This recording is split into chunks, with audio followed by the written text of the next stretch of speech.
Please welcome closing and first-time DynamicsCon speaker, Ryan Pennett. He will be ending the conference with From Mess to Success, Mastering Data Hygiene for Improved ROI. Please stick around after Ryan's session for a live Q&A.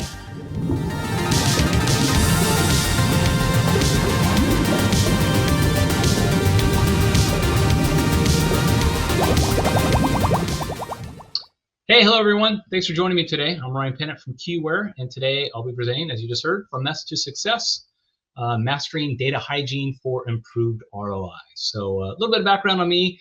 I've been working in CRM space for well over 25 years now, starting with implementations and doing development and pretty much everything in between. Today I work for a company called QWare. We do everything data quality, and so we're going to be hopefully imparting some of that knowledge on you guys today. As you know, there'll be a little time for Q&A. Sorry for a little bit late start today, but as you know, sometimes technical issues happen. They definitely didn't ignore me today. So anyways, let's jump in here, all right? So from an agenda standpoint today, we are going to be talking about the importance of quality data, just understanding the costs of poor data quality, the effects on user efficiency, decisions, customer service, and of course, very important these days, the effects on AI. I'm going to give you an overview of master data management as well as data governance, because the two definitely go hand in hand. And then we'll discuss some ways you can implement master data management, some of the typical steps. And then we'll give you some tools for improving and maintaining data quality, whether you're ready or not for master data management or data governance, but at least you can get some things going. All right? All right, so let's talk about data. As we all know, data extremely important today. It's often referred to as the new oil, or if you will, the lifeblood of modern business. I really like this quote here, though. Data is useful, but high quality, well understood audible data is priceless. And that's from Ted Friedman from Gartner. I couldn't agree more, really, right? It's got to be usable as well as high. Let's discuss a little bit understanding the costs of poor data quality. Now, hopefully some of these slides are going to help you guys really sell the idea to your team members that implementing master data management or data governance in your environment is a must.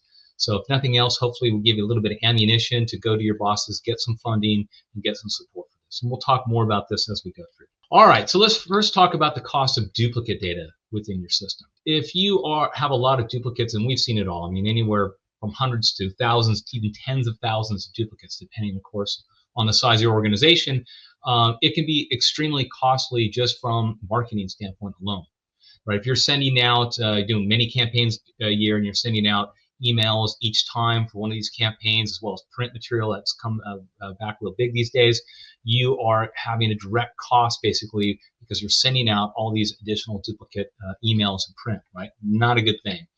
Also, duplicates do not give you that single customer view, right, that we really want, that master golden record. And of course, this could have effects in multiple areas. For one, if I have to go through my contact database and see multiples of the same person. For example, let's say a customer of mine calls Bob Smith and he wants some information about a recent order. I do a quick search in CRM and I'm presented with something like this. How could I possibly help him effectively if I have to go through each one of these records just to find the order that he's talking about? So it's frustrating for me, it's frustrating for Mr. Smith, and it just really, it's just not a good situation for anybody. It really lowers overall efficiency and customer service. And of course, having duplicates can have a real negative impact on your brand reputation. Nobody wants spam. And if you are sending out duplicate emails, print material to your best customers, they're not going to be very happy, right? So you're effectively spamming them, and that's not our intent, right? We want to have a light touch when we're sending stuff out, especially to those long-time customers. Another problem, of course, inefficiency and total lack of productivity, right? When I have to swim through all those Bob Smiths, what am I doing, right? I'm trying to just get to my information that really is going to help me. If I want to do reporting, what have you, I'm getting back all these duplicates. I don't want any of that. And so it really lowers the confidence of the users in the system. And quite frankly, if they don't have much confidence, well, ultimately, what you're going to find is they're not going to take really good care either, okay? And then, of course, what are we using the data for? Well, for reporting purposes, right? To make decisions about our business, what direction we want to take it, what product lines are doing well, whatnot. If the data is inaccurate, we've got serious problems and we're making poor decisions.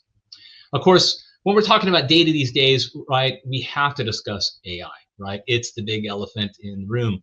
AI, of course, is super powerful. It's really changing the way we interact with technology. But when it doesn't have good data, well, then what, right? It could really have some adverse effects, basically, on AI if your data is not quality. In fact, AI could actually end up sick, right? So let's review some examples, basically, of when AI works well and when it doesn't because of the data.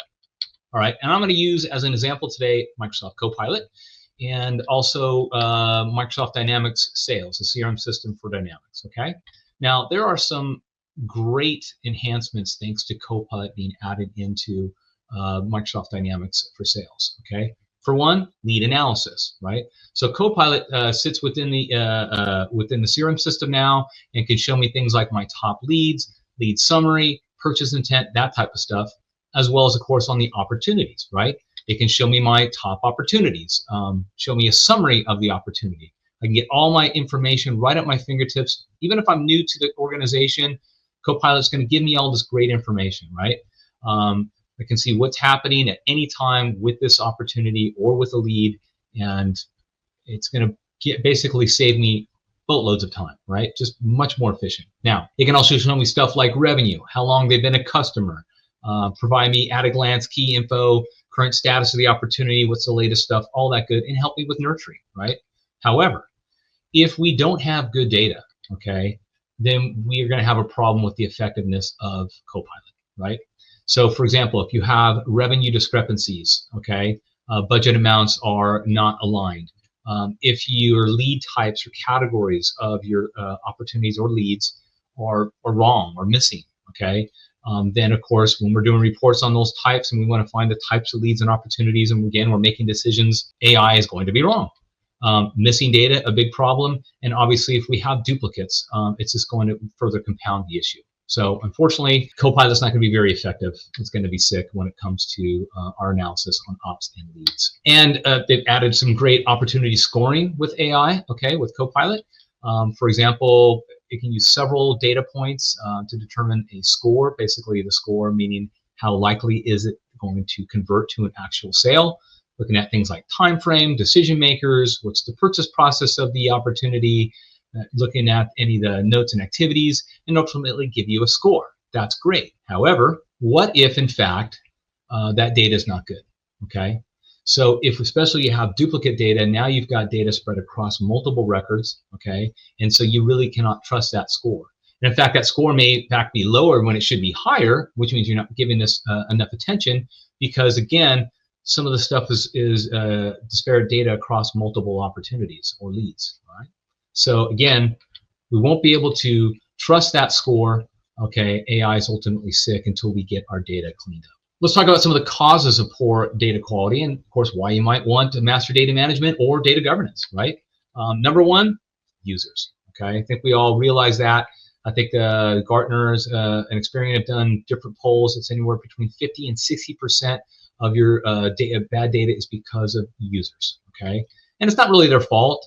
There's probably inadequacies in the system. They probably weren't trained properly, what have you. The second biggest one, imports, right? Now, even if you're a small company, you might have a very large database, or the way your business works, you require a lot of imports, whether this comes from acquisitions and so forth, doesn't matter. But imports, if they're not cleansed before they come in, or compared to whether or not you already have this data, then you're going to have not only duplicates, but you're going to have maybe just some more messy data that's coming in. And then undefined guidelines, okay? So if you have poor data guidelines, like things like around data entry, merging, when you deactivate records, if the form design's not right, you're going to, again, have poor quality data. And then poor processes. Things like, do you have a process for when there is, in fact, a data issue? What does that get reported to? If users are seeing duplicates, if users are seeing missing data or reports or dashboards that aren't working, do you have a process in place to report that? And obviously the process is to then fix it, right? So not having these things properly defined is, again, going to hurt your data quality. And then, of course, integrations. Today we have the front office and the back office integrated, right? You've got ERP that's maybe has a record that's going to try to create the same account record, for example, in CRM. Do you have governance in place to prevent that, or which overrides it? So all these things basically can result to ultimately lowering the quality of your data. And so how can we ensure better quality data all across all of these different categories? Well, we want to implement some data governance and some master data management. Okay, so let's talk about both of these because they really are kind of hand in hand. All right, you're going to need some data governance if you're going to just do master data management. Okay, and maybe you're not ready for either, but again, I can show you some things that everybody can do even starting tomorrow to get your data quality a little bit higher.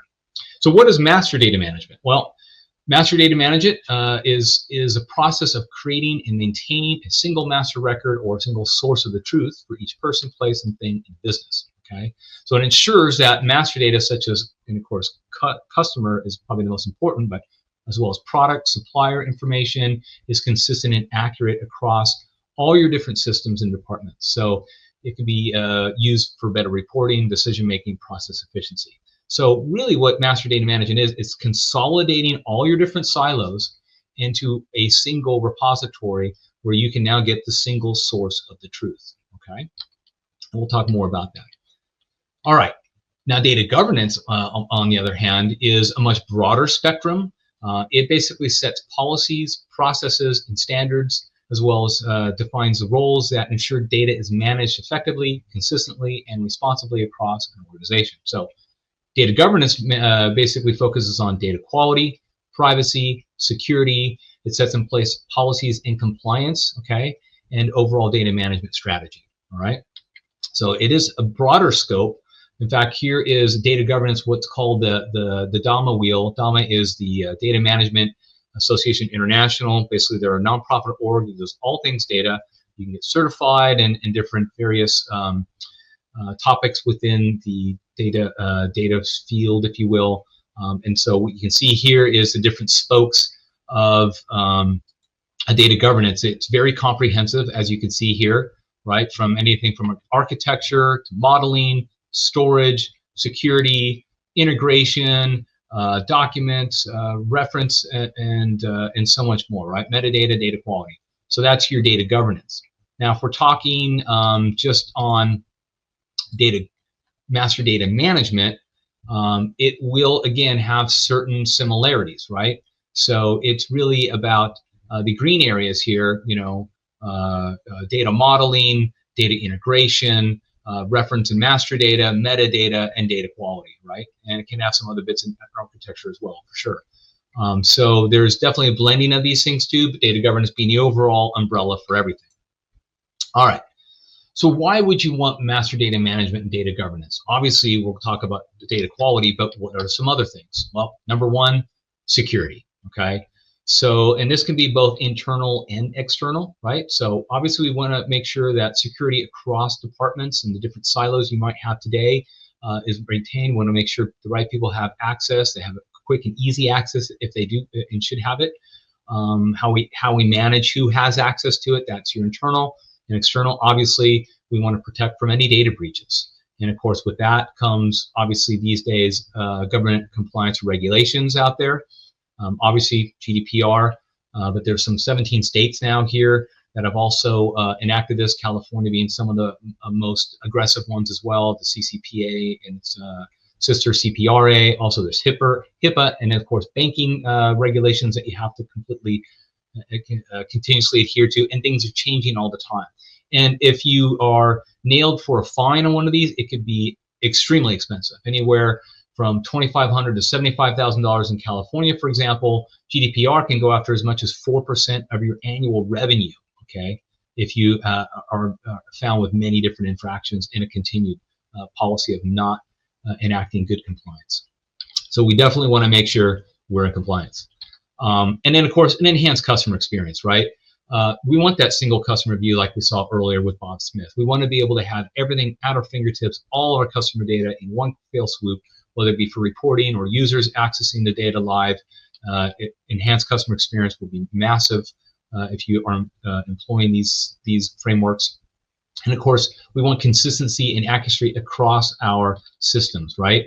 We want that single source of the truth, no matter if we're in ERP or in CRM or other areas, if you will, asset management, that type of stuff. And it's important to note too that if we do have consistency and accuracy in everything, your end users are going to pay much better attention to when they're inputting or updating data, right? So keep that in mind. Plus, there's going to be policies written as part of your data governance that are going to make sure that they follow through. And there will be some guardrails within your systems to also ensure that as well. All right. Some additional reasons here: improve data quality. I think that goes without saying. Again, like we said, ensure the proper guidelines are followed. It will allow us to dedupe, validate, enrich part of the as all part of the master data management system. Of course, we're going to have much better decision making if we have better quality data, right? And of course, this will allow us to increase any strategic planning and competitive advantages, right? We're going to really have our finger on the pulse of our competitors in our marketplace with our products, and we're going to know what we need to do next in order to stay competitive. All right. Also, of course, improve efficiency. We're going to have a single place for all the master data. We're not going to have silos where this says one thing and that says another, right? And you're going to have much easier access for users to get data. It's much more efficient when we're deploying these systems, okay? And of course, we're going to have a reduced workload, especially for your IT department, right? With centralized data, you're going to have easier management for both IT and your data specialists. Basically, one place to collect and clean and enhance your data, not all these different silos going forward, okay? So if you are going to deploy master data management, you're definitely going to have certain bits of data governance that have to be in place as part of it, okay? First off, roles, right? We have to set up an accountability framework, who's going to do what when, who's validating stuff, who's merging and purging, who's enforcing the rules, which are typically going to be the data stewards, right? That type of thing. Then a business glossary, right? We want to basically standardize our terminology across all of our different departments, okay? Our definition for customers, products, partners, those types of things have to be aligned, right? Because that's where things start going sideways very quickly. Business rules and policies, right? We're going to have these in stone under a data governance program, okay? Governing things like the creation, acquisition, maintenance, dissemination, and archival of your master data, right? As well as data dictionaries for each of your systems, right? So we want to be able to capture that technical metadata, the units, the types, the size, the format, where to find that stuff, and then the technical metadata for that golden record. And last few things here, data integration rules, right? We talked about integration being a big area for having poor quality data. We're going to have, again, set in stone some policies around the integration, how we're consolidating records, which record wins from the different systems when they're integrated, how merging and purging and transformation goes, okay? Also, data quality rules, right? We want to perform data profiling and audits and implement basically preventative measures to make sure that we've got a finger on the pulse of how our data quality is, where some of the issues might be, and of course, being able to then rectify those as necessary. And we want to maintain metrics, right, and KPIs to track our progress, right? So we want to know things like the number of integrated systems, the number of master data records, the % of records processed, the number of systems consuming master data, number of data domains, and the time needed for new golden record setup, these types of things and others, right? So those are the data governance deliverables that you're going to want for your master data management system. Now, let's talk about types of data here, right? Often people get confused about, well, what is master data, right? So let's talk about that. So first off, master data. Master data is the core data that is essential to the operations of a business, all right? Some examples: customer data, definitely. Product, employee, partner, and supplier data. Location, asset, financial, and sales territory data, okay? What often gets confused is things like reference data. Reference data is not master data. It is data that's used to classify or categorize other data. For example, postal codes, language codes, customer segments, country codes, cost centers, product categories, those types of things. Some examples of that, for example, here I've got a product master data. Now product master data, of course, is master data, but if we look at this, we can see that we have category, okay? Now the category is actually a subset, right, of our product master data. It's the reference data. So if I wanted, for example, to run a report on what are my coffee drinks, if I am a coffee house, for example, I should have 3 different coffee drinks here. But we can see here, if I don't have standardization of our reference data, in this case, everything should be categorized as coffee or hot coffee. But you see here we have 3 different examples. One's coffee, one's hot coffee, and then one's misspelled coffee. So if I were to do a report or run this on a dashboard, I might think I only have 1 coffee drink and not 3 different ones. So again, as part of cleaning up our data and good data governance, we would want to, of course, have things like input for the users that are options for them to select, right, rather than for them to do any free form data entry. All right, and we'll talk last year about transactional data. Transactional data is data generated by day-to-day business operations and activities, okay? This data captures specific events, transactions that involve an exchange of information, goods and services, funds. It's typically time sensitive and it's frequently updated. So examples, sales transactions, if you will, orders, right? Financial transactions, inventory transactions. So that's all transactional data, not master data. Good example here is, let's say I have an order. I've got the order details.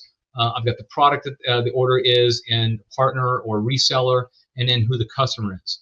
Now, the transactional data here is going to be, of course, the order information, but the product data, the partner data, and the customer data, obviously, this area is master data. Okay, so I should have had my laser pointer on, but yes, this is the master data. This is the transactional data.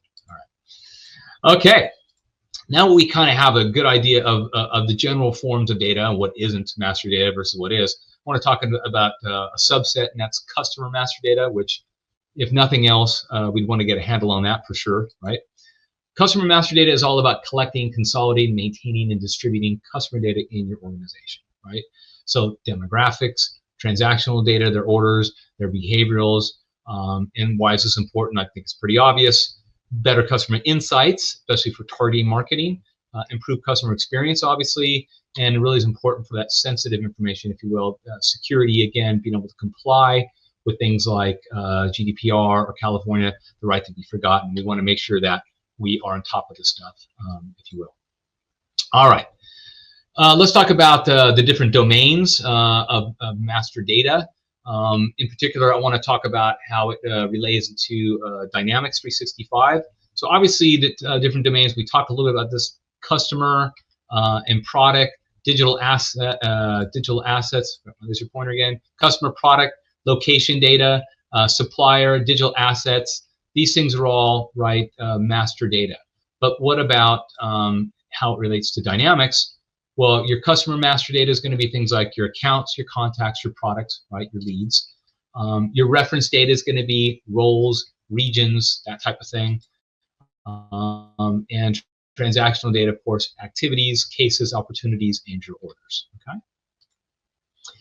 So now that we all understand what master data is, let's explore how you might implement it, okay?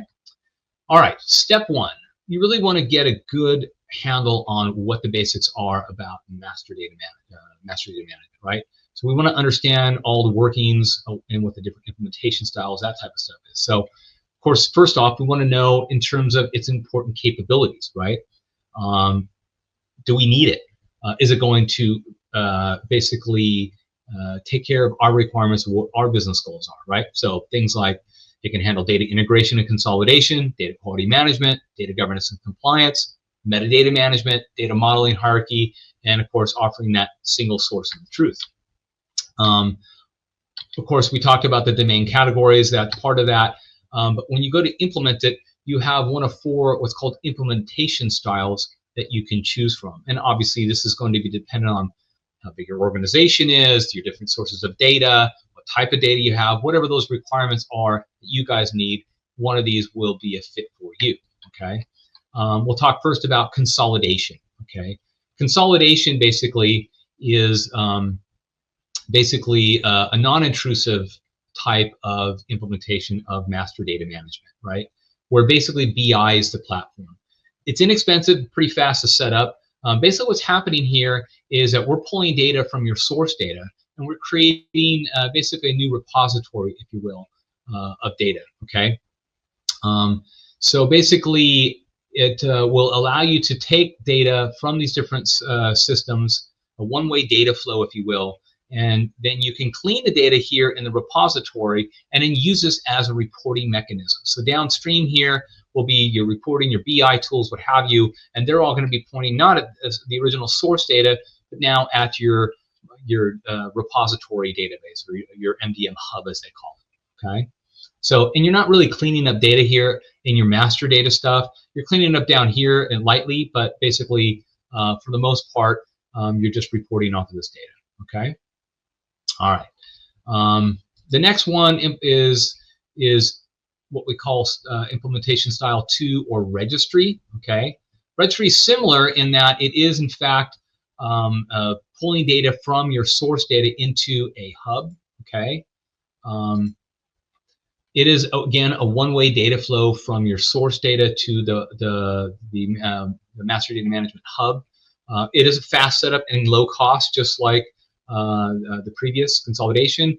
Now, it's not a full repository, basically, like what you would have in the consolidated, okay? It's basically just the metadata, so it's the basics, if you will. It assigns global identifiers to the matched records, right? So it doesn't create a complete and utter replicated database, if you will, or mirror database, but it will at least show us what the golden records are. It does allow for distributed governance, so you still have to have governance across your different sources. There's no centralized, if you will. That's the same, by the way, for consolidated. And it's often used for cleaning up duplicates, right? So we can find the duplicates because we're really just mirroring that basic information here. All right, and the third one is what's called coexistence, okay? Now, this is a large-scale distributed model, right? You have synchronization now occurring between your master data and the MDM hub, okay? So data can be mastered in the source systems or the hub. You're going to have basically high-quality master data because what changes you make to your hub data are going to be then synced out to your master data, right? So you can basically make changes in one, and it will affect the other stuff. Okay, it's very fast access to the data. This is also great ideal for if you need a mirrored system. It will have a full mirrored system of your data at all times. So there's some good redundancy there as well. Okay.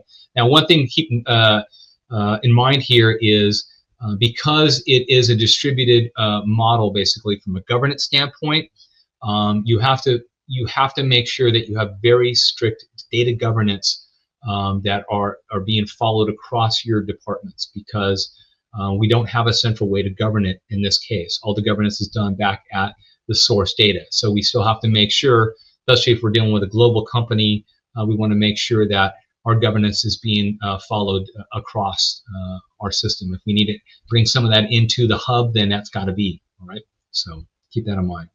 And the fourth and final implementation role is going to be decentralized, okay? So the centralized, again, it is where the master data management hub is the system of, is the main system. Things are being synced, if you will, between them. It is the main source or origin now. All things are going to revolve around basically the MDM hub going forward. Okay, so this basically is a for top-down environments. It's very centralized data governance, so you don't have to have strong data governance. You're just going to have it one place. That is your MDM hub repository. Okay, so it's going to give you great control over access and security and governance. Okay, this as well as coexistence they're expensive models to deploy. They will take some time. In this case, application infrastructure will have a pretty big change. In the previous, it's going to be your information systems, right? So just keep that in mind, that both coexistent and centralized are going to have, they're not quick setups, and they are costly. Keep that in mind, and we'll talk more about that. All right, so those are the implementation styles. Let's talk about step 2, and that's analyzing your current data environment. So just asking yourself the questions about, hey, what's my current status and what's my environment like? So asking yourself things like, what are the current departments that I need to basically bring this into? And in some cases, not, okay? What kind of data do they use? Where's the data coming from? What's our infrastructure look like, right? Is it well integrated with the company tools, apps, and central repositories today, or is this why we're going to MDM? Do we have any data silos? If we do, are we going to remove all those data silos? That's something else that you might want to leave certain places out because you have to.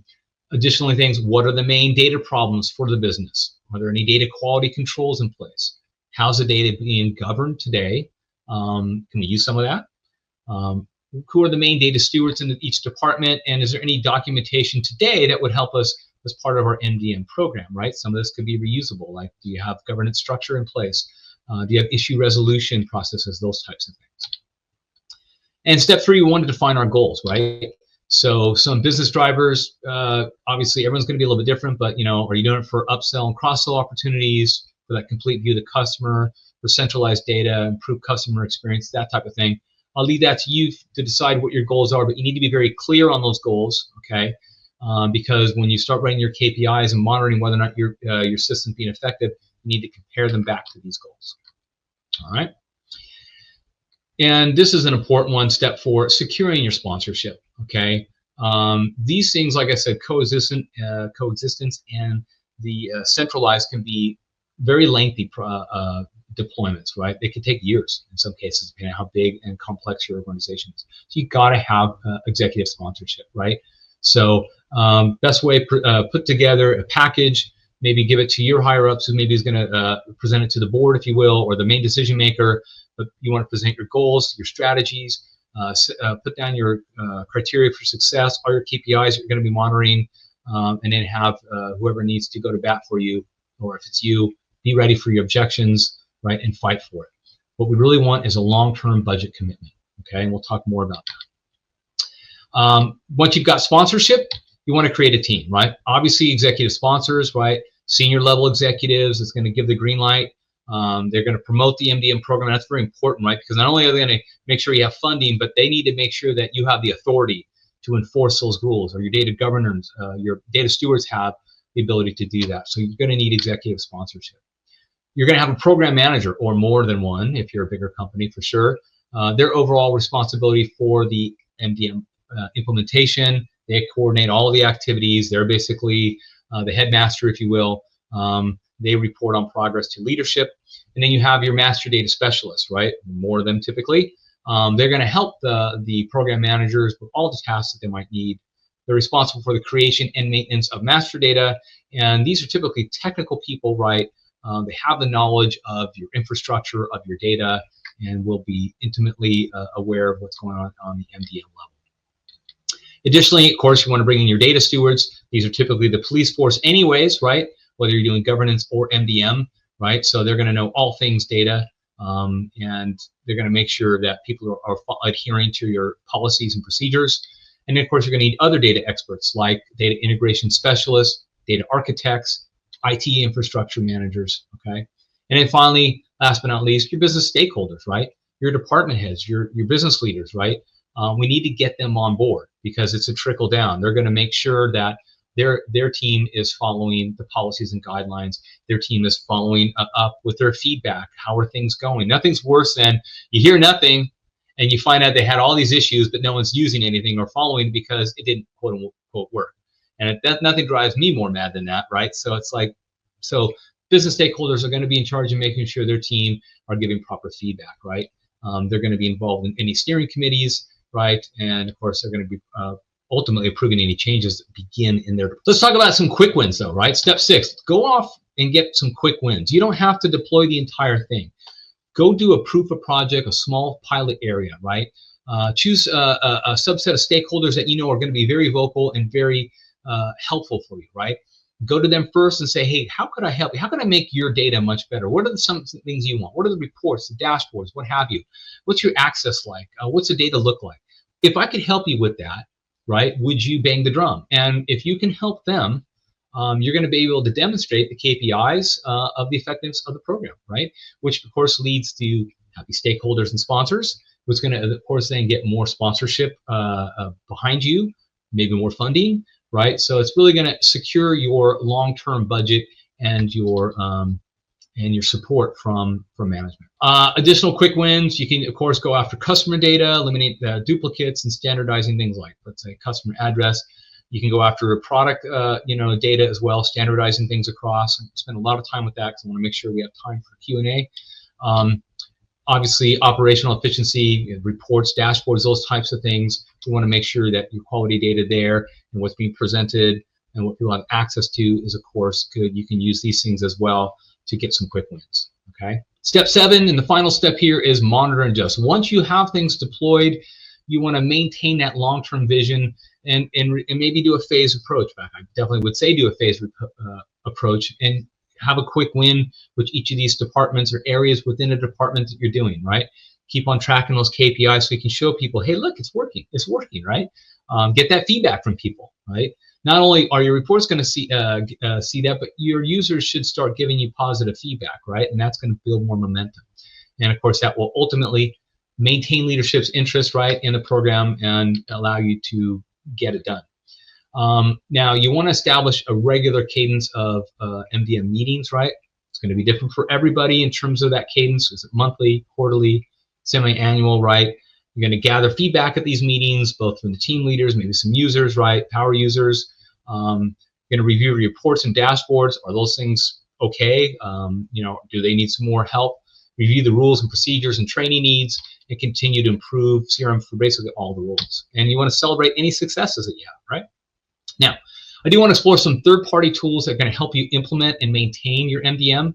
All right, so we don't have any relationship with these. These are just, hey, go out and take a look at these. Go look at some of their competitors as well. But the main thing is these things can really help you get launching into deploying a good MDM structure. So benefits, of course, these things will consolidate your data from multiple sources. That, of course, is what MDM is, right?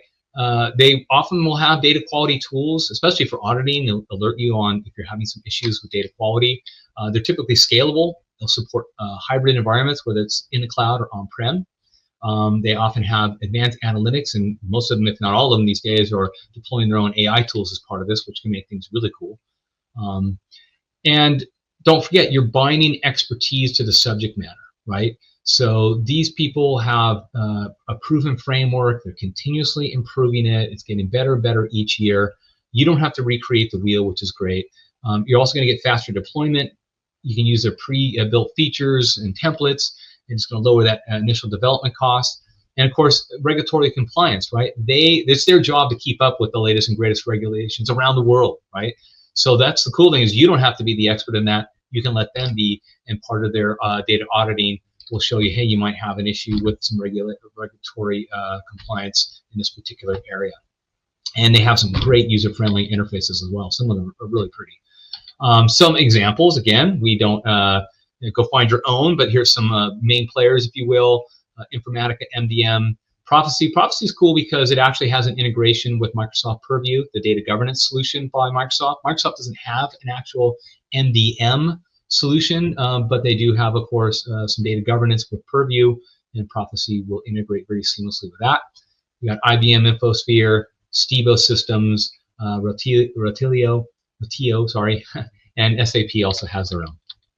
All right, let's talk about real fast, rounding this out here the last couple minutes, tools for maintaining data quality. Now, if you're not ready for an MDM system, or you don't have your data governance, you know it's going to take a little bit of a while to get things going. At least these are some tools that will help you at least start cleaning up your data and maintaining it going forward, okay? So duplicate identification and cleansing, right? How can we do some things there? Out of the box, Dynamics has duplicate detection jobs in 365. You also use, by the way, like XRM Toolkit's Deduplicator if you want. That's a free tool. You can also use your users as a powerful tool. Now, some companies will not allow users to do merging. But if you think about it, the users are in the front lines, right? You've got a lot of them. They don't have to do a lot, each one of them, but as a collective, right, it could really help keep duplicates out of your system, right? Just make sure they're properly trained. Also enable CRM's duplicate detection rules, but then train the users on what the importance is and how to properly use them, because all too often users will just blow it past, right? So we don't want that. And of course, there's always third-party solutions out there for duplicate identification and cleansing, and I'll leave that to your own devices to go find those. Address management tools, these are great. Addresses are always a problem in the system, right? Users don't pay attention to where they're typing stuff sometimes, or they just put notes in address line 1 field, seeing some weird stuff. These things are great because as you type in the first few characters in address line 1, it will autofill the address, right? Hey, 123 Maple, did you mean Mission Viejo, or did you mean Pennsylvania, PA, and so on and so forth? And it will fill it out, which of course the user doesn't have to, saves them tons of time. And of course the data is accurate, right? You don't have to worry about misspellings and all that. They just select the one that is the proper one, fills everything out. And these things are updated constantly by, again, the third parties. Leverage their expertise in their field. And of course, you're going to get consistent address format. Some vendor examples here: Smarty, SumSub, and Informatica. Again, go off and use some, look for some of your own, look for their competitors and see who you like from a budget and from a feature standpoint. Let's talk about data enrichment, right? We got rid of duplicates. We got address up to date. What about the data we currently have? Is it valid? Is it missing data, right? So this is going to really, these products will improve the accuracy and scope of your data. It'll fill in missing, incomplete, invalid data. It's going to enhance the customer data, and this stuff's great. The demographics and behavioral information that some of these third parties have are amazing. It's like, I didn't know how do they know all this stuff about my customer? You can then, of course, use that to target your sales better and better qualify your current prospects, right? And some examples here, again, use some of your own searches on this, but ZoomInfo, Crunchbase, and Clearbit all do data enrichment and validation, all for a pretty decent price, okay? Some are better than others. You can, of course, spend a lot of money in this area. We won't mention any other names, but yeah. All right. Okay, that's it. Got a little bit of a late start, but we still have plenty of time for some Q&A if anybody wants. But obviously, if you want to reach out to me direct, want to maybe have a one-on-one, we could also go into a group session or one-on-one session here within Brilio. We can do that too, Brilio. But I'll see if we have any questions. But otherwise, I do want to thank all you guys today for your time. I know you have a busy schedule. It's late in the day. Everybody wants to go off, especially on the East Coast, go have dinner. So thank you. Otherwise, I'll look for some questions here in the chat. And if there are any, I'll give you a shout out and I'll answer it to all of you guys. Otherwise, the rest of you, have an awesome day.